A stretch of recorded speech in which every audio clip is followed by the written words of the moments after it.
This is going to be another no narration, no commentary over narration video. So, we are going to be watching Innocent Woman Framed by Cops, the case of Michelle Hadley by Jeanette. I love Jeanette. I think we watched another one of these videos on a Hannah Reacts, but I'm not sure.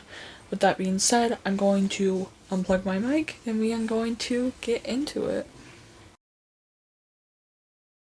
Insecurity in relationships is one of, if not the biggest indicators of how a relationship will turn out. Whether or not a person feels safe and secure in their romantic or personal relationships will inform a lot about their behavior. And if they don't trust their partner, that'll inevitably lead to toxicity in their relationship. Let's say, as an example, you get into a relationship with someone who had previously been cheated on. In the early stages of the relationship, they tell you that they are extremely sensitive when it comes to the topic of infidelity, because the last person they had been with cheated on them for years. They tell you that you cheating is an out-and-out deal breaker, and that while they trust you, they also trusted their past partner, so they can't trust their judgment.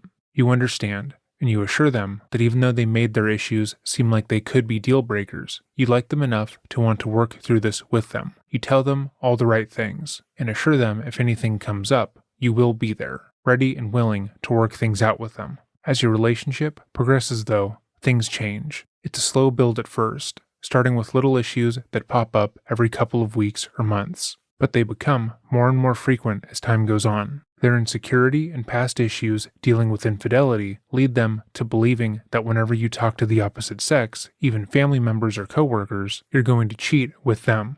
They go through your phone whenever you leave the room, and have hacked your social media various times, as well as accusing you of cheating in public, leading to massive arguments in front of strangers.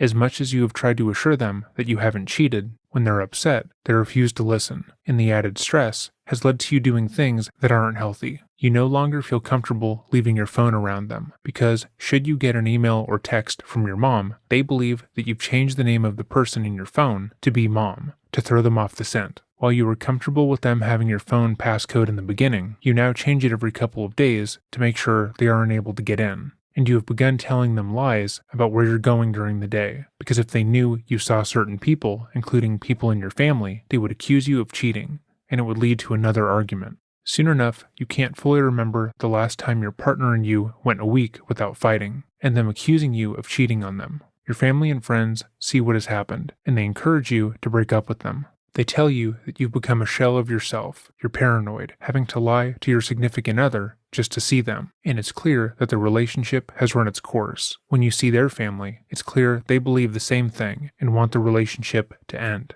But you swore that you would be there for them, that you two would work through this, and whenever you get close to breaking up and away, they remind you of when you first talked about this, and you assured them that you would be there for them. You don't like this. You don't want to lie to your partner, but their insecurity about potential infidelity has made the relationship feel like a prison. You want to assure them that they're safe with you, but nothing seems to work, and they are so willing to lash out at you with accusations of malice that you feel like you're stuck. That level of insecurity isn't uncommon in the modern dating world, and it has led to many relationships going south. However, in today's case, we will be discussing a person who was so insecure in their relationship that they framed their husband's ex-wife for heinous crimes. Welcome back to another episode of Dreading, or if this is your first time here, welcome. Today we're going to be covering the case of Michelle Hadley, and how far someone would go to destroy someone else's life. This case came recommended to us from one of our patrons, and after delving into this case and the related documents, it's clear to see why.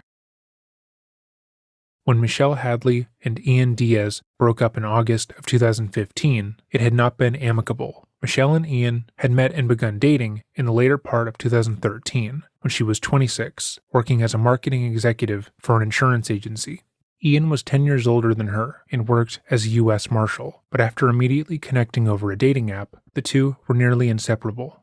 Ian declared his love for Michelle on their second date and went further to purchase her an annual pass to Disneyland, with the hopes that they would go as often as possible. At first, the relationship seemed too good to be true. Ian routinely showed her off to his peers, boasting about how wonderful she was, and how she was the best thing to ever happen to him. She had never been in a relationship where her partner was so vocally proud of her, and she greatly enjoyed whenever he would show her off. However, as time went on, the relationship dynamics began to shift. Ian's praise began to lessen. He told Michelle this was because she wasn't taking care of herself the way he liked. When they had met, he said, she put more effort in, and he preferred that she keep that up. He began to control what she wore, going as far to pressure her into getting a navel piercing, how much she drank, and would routinely track her whenever she went out. He would also give her gifts, like iPhones, laptops, and tablets, all with the express purpose of tracking her. He would set these electronics up for her, as she stated she didn't know how to do it herself, and would routinely record her on these devices without her knowing.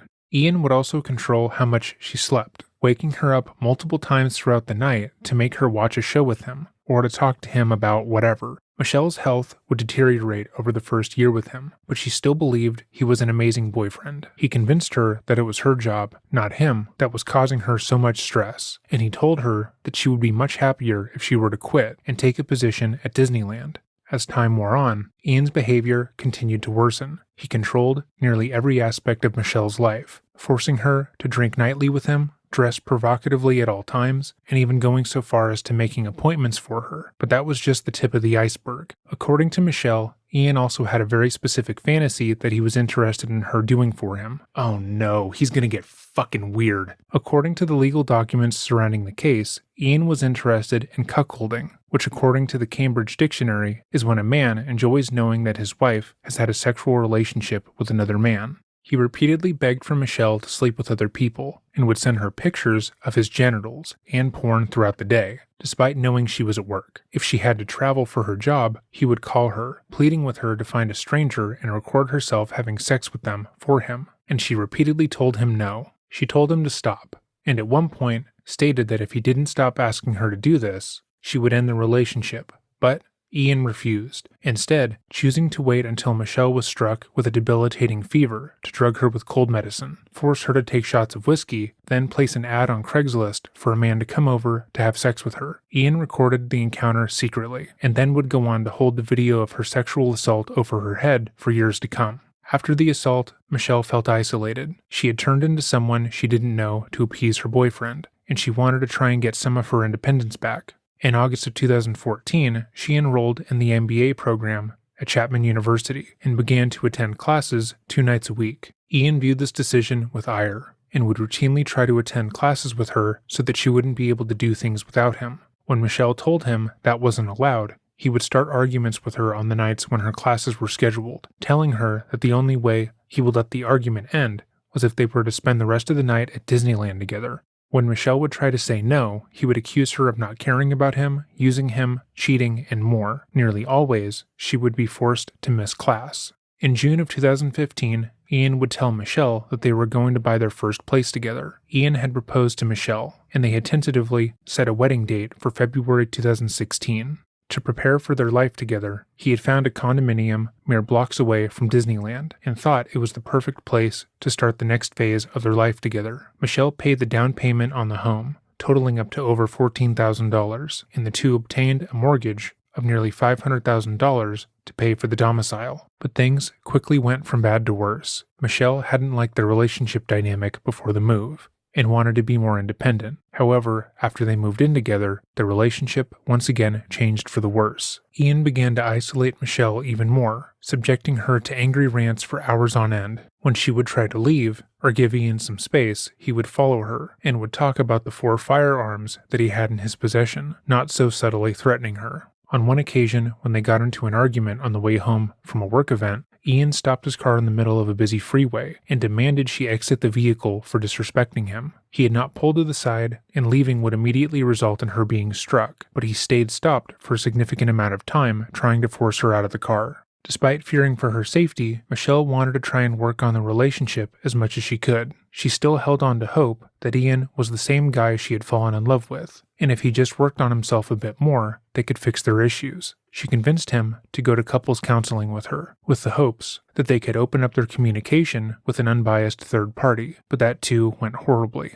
The pair only made it through one full session of counseling, which ended when Michelle tried to discuss the sexual assault. According to court filings, after the session, Ian drove Michelle haphazardly around the Anaheim area for hours, refusing to let her out of the vehicle and threatening to crash the car and kill her. Finally, in August of 2015, Michelle packed up as much as she could and left the shared condo. Ian retaliated by destroying all of her property that was left within the home, as well as canceling her car insurance and threatening to send some of his law enforcement friends to her home, work, and school to, quote, check up on her, unquote. She reported his behavior to security at her work and school, repeatedly telling authorities that she feared for any further retaliation. Worse still, the mortgage they had taken out was in her name, and he hadn't taken it over. The exes were forced to continue to communicate over the condo, but each conversation was aggressive and vitriolic. In September of 2015, Ian filed for a protective order against Michelle, submitting multiple emails to the court as evidence against her. In the court documents, he wrote, I work as a U.S. Marshal, and after showing my supervisor the threatening emails, he recommended that I seek a domestic violence restraining order. She has told me that I must comply with her demands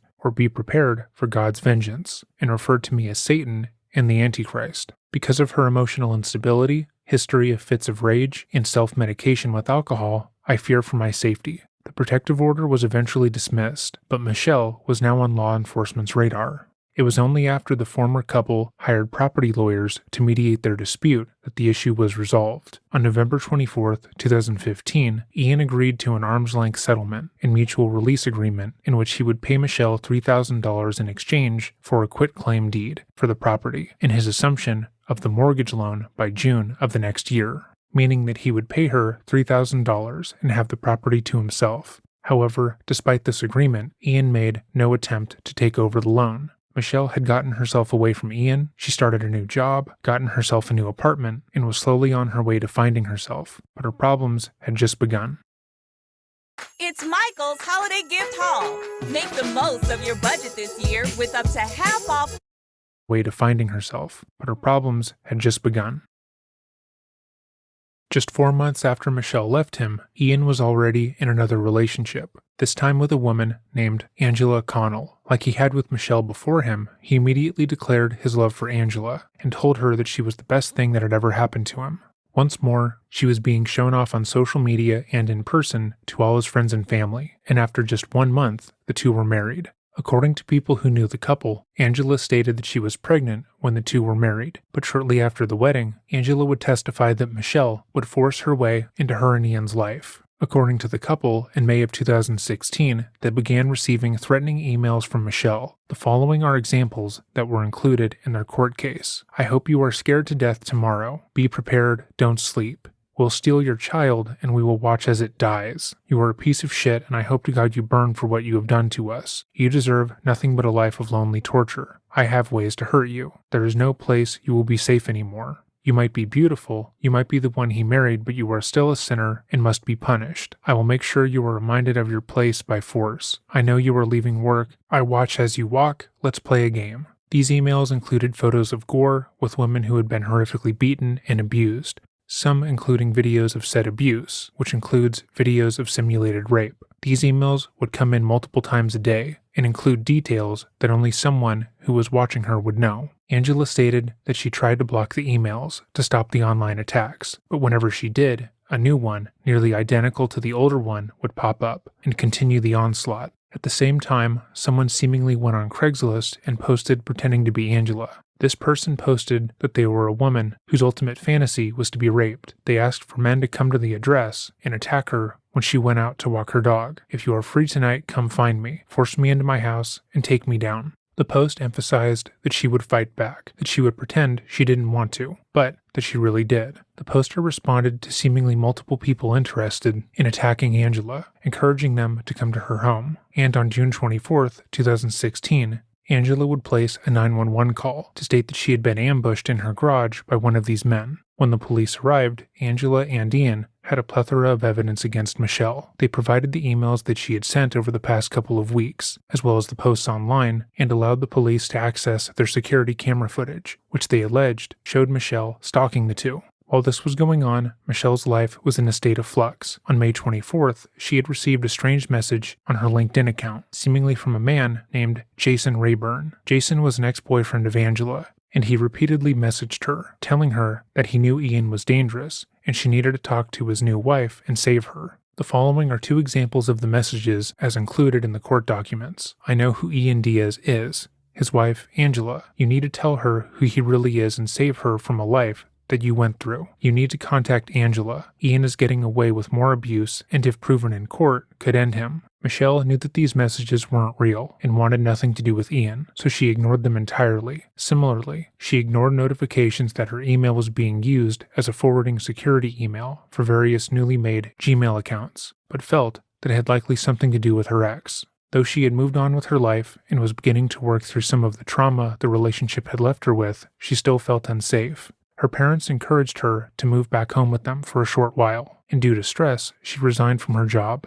gave up her lease, and dropped out of school. On June 1st, Michelle received an email informing her that Angela Diaz was taking a restraining order out on her. Michelle was perplexed by this news, as she had never so much as spoken to Angela, and thought that at most, this was some tactic by Ian to hurt her. She didn't know what to expect, but figured that because she hadn't spoken to Ian in months, and had never spoken to Angela, the case would quickly be dismissed. On June 6th, while Michelle was at her parents' home, police surrounded her home and hand-delivered a temporary restraining order, ordering her to stay away from Angela. Michelle was confused and asked the officer who handed her the order what she had done, but she wasn't given any clarification. Notably, the officer was someone who Michelle knew to be a friend of Ian's. That same day, she received an email from the email address ianrdiaz@outlook.com. It urged her to come over to the property, citing issues that they needed to work out before he could put the mortgage in his name. Michelle immediately viewed this as a trap, given the restraining order, and ignored the email outright.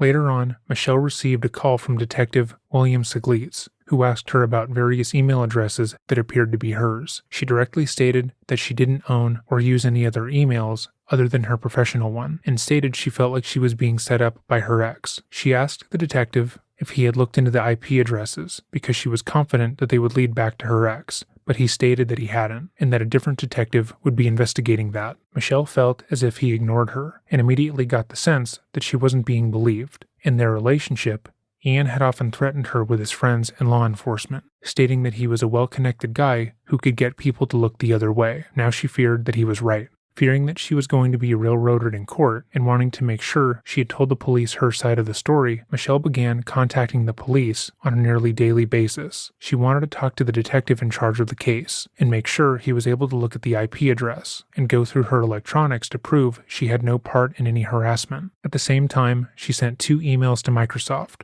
reporting any emails that were being linked to her professional account. She wanted it on the record that she was not the one making these emails, and that they were someone else who was conspiring against her. On June 15th, Michelle called the Ontario Police Department with the hopes that they could help her document what was happening, but they referred her to the FBI. That same day, she filled out an IC3 form with the FBI, writing, quote, "While I don't know who exactly is doing this, I have a reason to believe that my ex-fiancé, Ian Diaz, also a deputy U.S. Marshal, is using gmail.com, outlook.com, and hotmail.com to impersonate me and send threatening emails to his current wife to scare me into letting him keep the property we co-own. I would like IP address research conducted to identify where the emails are coming from, and if possible, who is creating them. mshadley214@hotmail.com, mshadley214@hotmails.com, Mrs. Diaz Forever@outlook.com, LilithIsTruth@outlook.com, Ian R. Diaz@outlook.com, Michelle Hadley Diaz13@gmail.com, first and only 1113@gmail.com. When she arrived to court on June 17th, she brought her property lawyer and her father for support, unsure of what she was walking into. However, Angela came armed with the harassing emails along with a list of email addresses that were impersonating Michelle. The majority of these emails were variations of the name Michelle Diaz, implying that she was obsessed with Ian and was attacking Angela with the hopes of getting back together with him. Michelle tried to argue against the emails being her, and provided as much evidence as she could that she was reporting the emails to Microsoft and was not the person behind them, but her statements fell on deaf ears. Later that day, Michelle received an email that her normal email account had posted an ad on Craigslist titled Gang Rape Fantasy. She immediately emailed abuse@craigslist.org to inform them that she had not posted the ad and wanted it taken down, but the ad, of course, stayed up. 3 days later, Michelle would be arrested in front of her parents' home. The officers told her that Angela had been attacked in her garage by a young man who was responding to the ad that was placed on Craigslist. He stated that Angela had been badly injured, which was not true, and that they had evidence that she was the one who had put the ad up. Michelle showed the officers the emails she had sent to Craigslist, stating that she hadn't put the ad up and wanted it taken down. She also showed them the emails that she had received, seemingly from Ian, telling her to come over to the home, which she didn't do, but they responded that the email was likely from her and was proof that she had violated the restraining order. She gave them access to her phone and computer, knowing that it would prove that she hadn't taken part in any harassment, and when she was questioned as to why she didn't show this evidence in court or to law enforcement, she informed them that she tried to call the lead detective for the past week and hadn't heard back. One of the arresting officers was the lead detective, and he stated that she had never even called, only to make a joke out of it when she showed him proof that she had. Michelle was arrested that night and charged with 5 felonies and 1 misdemeanor, including stalking, stalking with TRO, rape by force, fear, criminal threats with intent to terrorize, assault with intent to rape and commission of a burglary, and contempt of court for violating an order of protection. Michelle was released on bail the next morning, and once more went back to live with her parents. Her phone and laptop were left at the precinct, and she had no way of getting back online. She was locked out of her email because the police had her phone, and she had 2-step authorization on, but the morning she was let out of prison, Angela stated she started receiving emails once more. On July 14th, Michelle was arrested by the same detectives that had taken her into custody the first time, and her bail was set at $1 million, making it so she wouldn't be able to get out. She faced 33 charges, all of which would be compounded because they took place when she was out on bail. She was also facing life in prison. Michelle stayed in prison for 2.5 months, where she was labeled a Romeo by the prison, meaning she was in there for a sex crime. Her time in prison was mired with disrespect, abuse, and assault. But on October 6th, she was released on the condition that she take part in a sting operation involving the case. On October 10th, she was released on her own recognizance and forced to wear an ankle monitor in her home. It wouldn't be for another 2 months that she would be fully exonerated, and some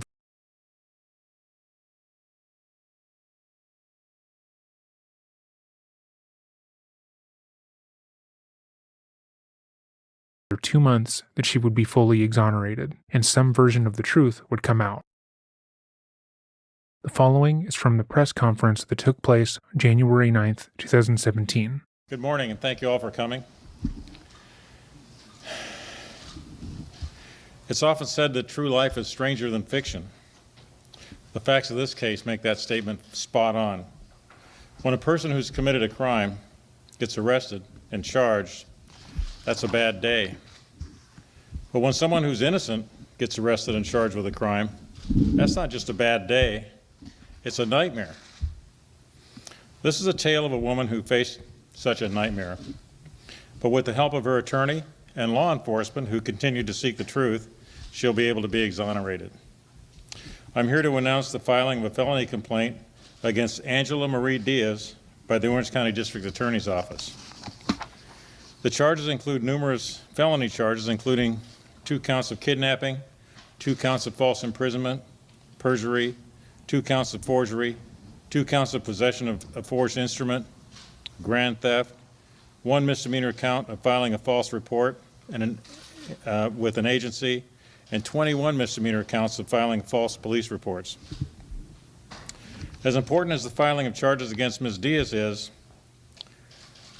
the dismissal of the previous complaint and the exoneration of Michelle Suzanne Hadley is every bit as important. The complaint number 16NF2004 previously charged Ms. Hadley with several felony counts that carried a maximum sentence of life in prison. This is a complex and detailed case, and I won't be able to share all of the details now. I wanted to make sure, however, that Ms. Hadley is cleared in every possible way, in the courtroom and in the court of public opinion. It needs to be made clear in the media and in cyberspace. Ms. Hadley is an innocent victim of a diabolical scheme. These 2 women, Michelle Hadley and Angela Diaz, are connected through a common man. For the time being, we're going to identify that man as John Doe. Michelle Hadley is the former fiancée of John Doe. Angela Diaz is John Doe's soon-to-be ex-wife. Here are some relevant dates in this unusual tale, this unusual timeline. In 2013, Ms. Hadley and John Doe started dating after meeting online. After a whirlwind romance, they eventually purchased a condominium together in Anaheim. To part ways, in August of 2015, Ms. Hadley moved out of the residence. In September of 2015, Ms. Hadley and John Doe argued over email and text messages about the status of their relationship and financial issues surrounding their condo. Some of Ms. Hadley's emails contained accusations toward Doe, descriptions of events in their relationship, and included language with religious overtones. Ms. Hadley and John Doe then ended contact with each other in the fall of 2015. John Doe met Angela Diaz in January of 2016 on the same dating website where he met Ms. Hadley. They married at the end of February 2016, and Angela moved into the condo with John Doe, the same one that had been purchased by Ms. Hadley and John Doe. In mid-May of 2016, Diaz claimed she was pregnant with twins. On June 1st, 2016, Diaz is accused of reporting to the Anaheim Police Department that Ms. Hadley sent her threatening messages over the email and included accusations toward Doe that contained language very similar to Ms. Hadley's September 2015 emails that she had sent to John Doe. And Diaz provided copies of these emails to Anaheim PD. Throughout the month of June, Diaz is accused of providing Anaheim PD officers with copies of emails showing Ms. Hadley continually threatening to have Diaz raped. Diaz is accused of adding links to graphic images and photographs of dead human beings, decapitated bodies, and aborted fetuses.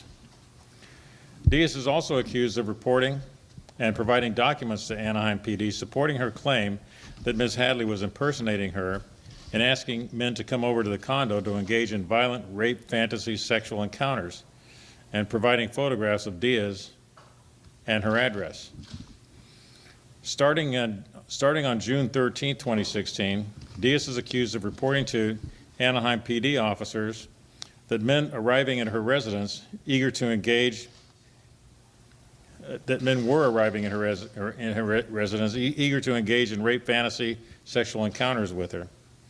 Her story was bolstered by the fact that law enforcement contacted and intercepted some of these men near Diaz's residence, who admitted to responding to the Craigslist ad and believed they were being invited to engage in a consensual encounter with Diaz.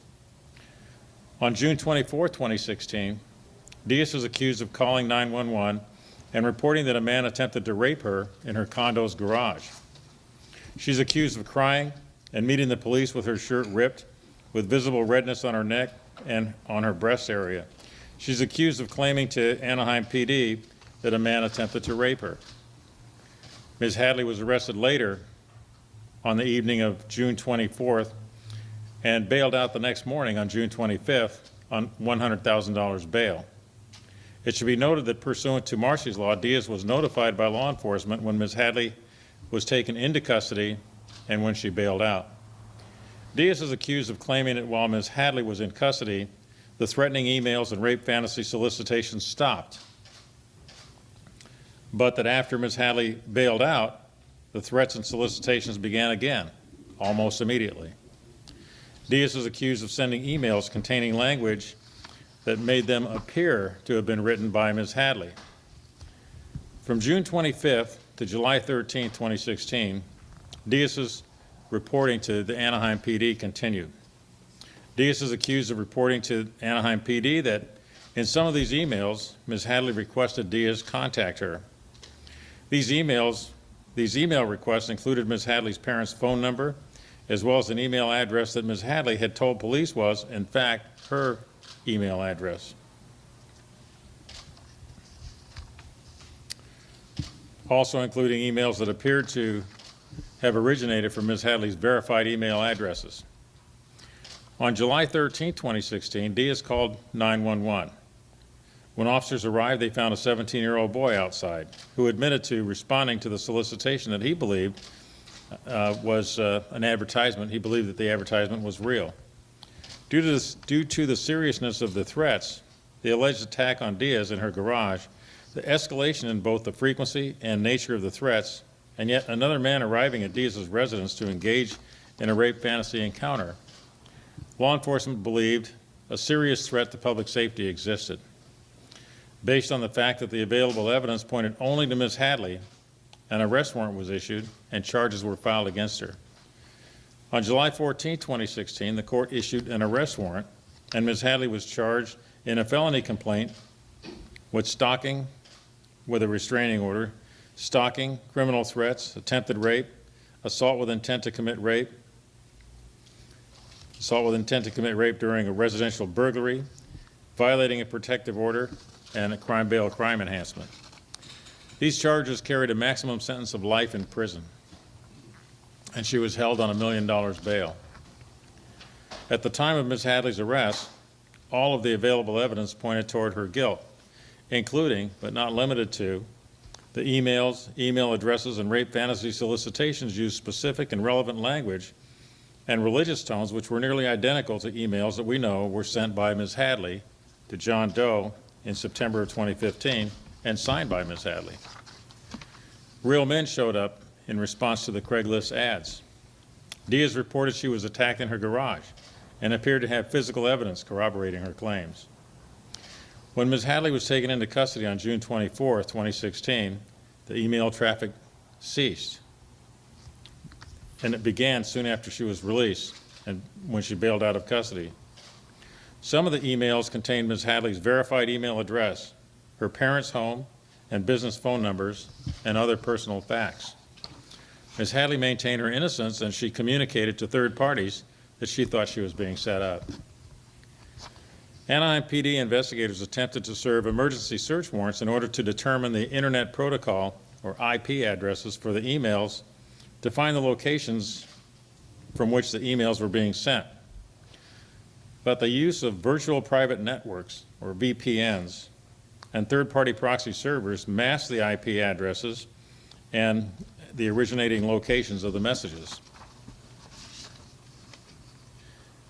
In all of these cases, Diaz now stands accused of pretending to be Ms. Hadley and sending the emails and rape fantasy solicitations to herself in order to frame Ms. Hadley.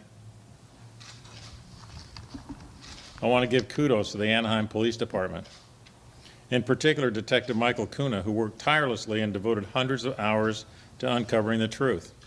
There are portions of what he said that are true, but more significant portions that are not, that being that all the evidence in the case had been carefully crafted to make Hadley look guilty, and that there was absolutely no evidence that pointed to the case being fraudulent. According to legal records involving this case, the fake emails were not well produced and made to look real. In fact, a lot of them had various errors strewn throughout. On one occasion, one of the emails that was used as evidence of her guilt had 2 addresses in the sent column and none in the recipient column. On other occasions, they could switch the sender and the recipient, making it appear as if Ian and Angela were harassing Michelle. Many of the emails didn't even bother to mask the IP address and clearly showed they were being sent from the fucking Diaz home. Good lord. Moreover, when Angela had been attacked in the garage of their parking structure, no evidence of the attack was ever brought forward. Security footage of the structure shows no one going after Angela, and photos taken after her attack showed no wounds or bruising.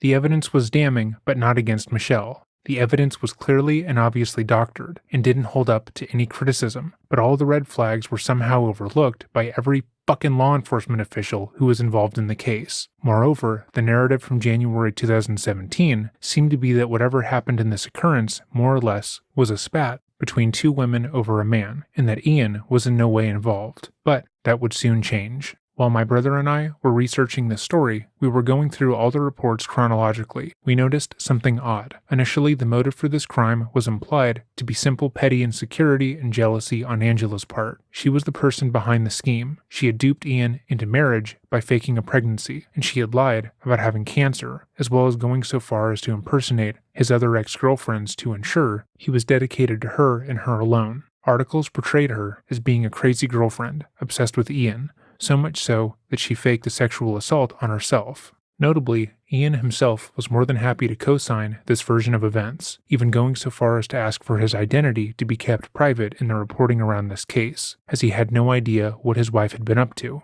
In various news reports, he was said to be extremely heartbroken and remorseful for believing his wife, and stated that the lengths she had gone to fabricate her story made it impossible for him not to believe her at the time. In other reports at this time, Ian, known only as John Doe, was viewed as a hapless, overly trusting guy who didn't know any better. His only fault was becoming involved with a woman who would go to extremes to make sure he stayed with her. However, as the investigation into what happened continued, that changed. In 2021, Ian Diaz was indicted for his part in the scheme to frame Michelle, and it was proven that he and his wife had planned to frame Michelle all over their shared condo. Ian had agreed to take over the mortgage payments, but after Ian married Angela, they began scheming about how to get Michelle out of the picture. They didn't want her dead, because that would be too dramatic of an escalation, but they wanted to make sure that she looked crazy in court. That way the judge would side with Ian. It's also clear that he wanted to destroy her life. Because of Ian's intimate knowledge of Michelle, he was able to mimic her online activity fairly easily.